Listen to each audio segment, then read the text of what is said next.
और श्री ठाकुर जी चुपचाप खिड़की से निकल करके आते और सूरदास की कुटिया में अधर आकर के बैठ जाते और कोने में बैठ के थोड़ी पे हाथ धर के चुपचाप सुनते सूरदास जी को। एक दिन ठाकुर जी जा रहे थे राजभोग आरती के बाद, इतने में श्री जी आ गई। कहां जा रहे हो? ठाकुर जी कहीं ना ऐसे ही जा रहा हूं डोलवे। नहीं सांची बताओ कहां जा रहे हो? ठाकुर जी बोले कहीं ना एक भक्त है के पास जा रहा हूं। श्री जी बोली मैं चलूंगी फिर तो। ठाकुर जी बोले श्यामा जी आप रहने दो, आप यहीं बैठो, मैं ही अकेला हो आऊं। श्री जी बोली अगर मोए ना लेके गए तो मैं गुसाई जी से शिकायत कर दूंगी कि राजभोग के बाद तुम कहीं चले जाओ और गुसाई जी खोज करो जी कहां जा मैं। ठाकुर जी बोले श्री जी आपके चरणों में प्रणाम करूं, आप मेरे संग चल दो पर गुसाई जी तो शिकायत मत करियो मेरी, लेकिन एक बात को वचन दो। मैं बोल कहा उत्थापन आरती तो पहले आमेंगे हम दोनों वापस, मां रुकवे की मत करियो बात। आप बड़ी भोरी हो, बड़ी सहज हो और वैष्णव चाहे कितनों दीनहीन हो, कितनों भावबार हो, वहां पे कृपा करवे की मत सोच लियो।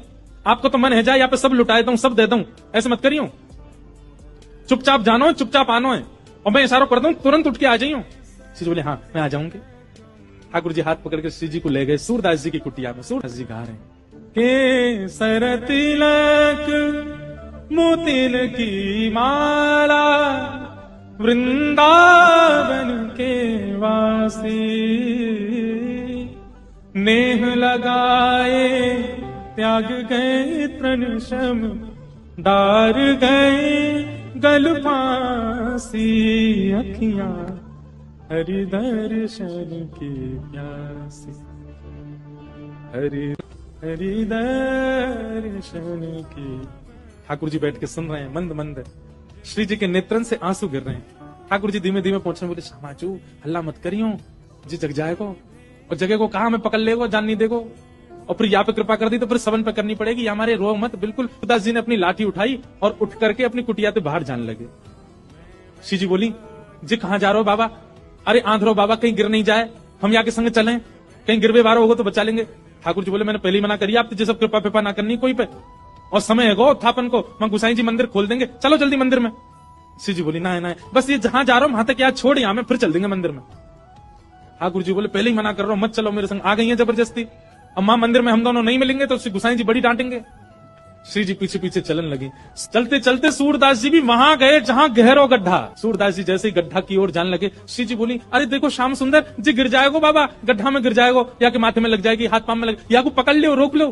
अब यहाँ तो किशोरी जी जा रही है बचावे, तब तक सूरदास जी कूद ही गए और कूदते अरे भैया, अरे कन्हैया, अरे लाला, अरे भैया कोई काम को सुनना हो तो न देखियो, अरे मैं आंधरो गिर गऊं कुआ में, अरे भैया मैं यहाँ से बचा लियो। श्री जी बोले ठाकुर जी या तो इनको बाहर निकालो नहीं तो मैं आपसे कट्टी आ जाऊंगी। ठाकुर जी बोले श्यामाचू मैं यही माने ना लेके आऊं आपको संग में, नेक में ही पिघल जाए, नेक में ही दया आ जाए आपके चित्त में, ना याकू निकाल दो फिर कभी ना कहूंगी, याकू बस बाहर निकाल के हम दोनों भाग जाएंगे यहाँ से। ठाकुर जी ने ऊपर से झांक के देखी खूब गहरो। ठाकुर जी बोले कैसे निकालूं?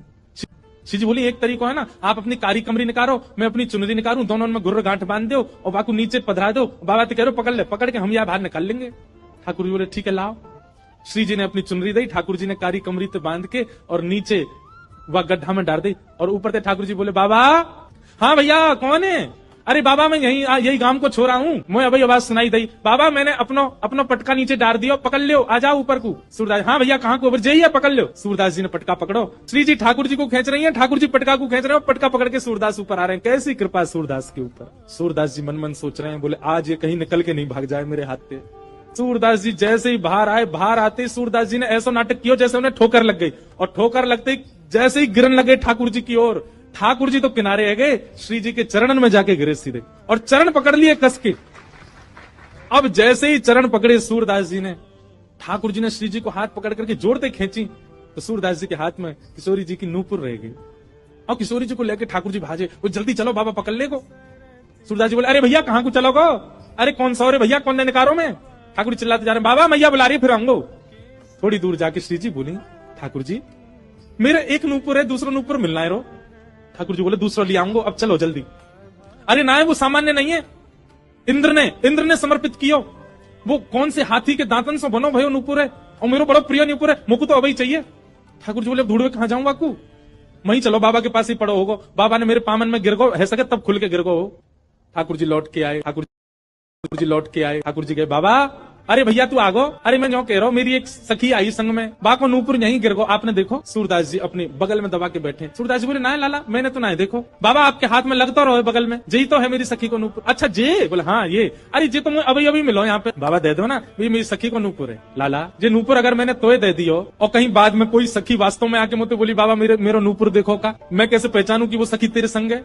मेरे पास आंख तो है ना, मुझे दिख तो रोना है। तो बाबा हम कहते रहे कि नूपुर हमारा, बोले कहवे तो का होगा, एक नूपुर मेरे पास है तो निश्चित है दूसरा तुम्हारे पास ही होगा, दूसरे नूपुर की पहचान करा तो पहले दे दूंगा। ठाकुर जी बोले पहचान कैसे होगी? बोले अपनी सखी तक है, अपने पाम आगे करेगी, मैं जैसे स्पर्श करके देख लूंगा कि हाँ ये नूपुर एक ही है तो मैं दूसरा पहना दूंगा। ठाकुर जी बोले मैं सब समझ रहा हूँ, जे बाबा पाम छुए के चक्कर में पकड़ लेगो कस के, अब ना जान दूंगा, और फिर क्या करेंगे हम? श्री जी बोली कोई बात ना, मैंने अरे नहीं श्री जी आप पीछे रहो, मैं दूसरा दबाई दूंगा, नाम हो तो वही चाहिए जो सूरदास के हाथ में।